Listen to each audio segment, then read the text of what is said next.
ألف مبروك يا بنتي، ربنا يسعدك مع حسين ابني. بقولك يا حمية، ايه رأيك في تسريحة شعري؟ تشريحة حلوة قوي، ما تخليش حد يعكشك في الشارع خالص. قصدك ايه يا حاج؟ الست يا بنتي كل ما كانت وحشة في الشارع بتبقى بعيدة عن المشاكل والمعاكشات. يعني انا وحشة؟ الستات يا بنتي أشكال كتير وطعم واحد. وجوزتني لابنك ليه بقى؟ أصل ابني بيحب يحدق. يا حجوج هزعل منك كده. ما انت اللي بتسألين عن حلاوة الستات، وانا متجوز واحدة شبه هتلر.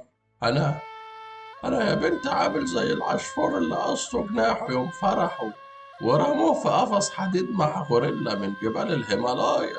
انا عامل زي الزرع اللي اتقطف بدري قبل اوانه يا بنتي. انا لو كنت فضلت اعزب كان اكرم لي. انا كنت اجمل واحد في شلتي واحلى شاب في عيلتنا. كل بنات الحارة كانوا يتمنوا يتجوزوني. الله يسامحك يابا، جوزتني الواحدة شبه الخرطيط الأفريقي.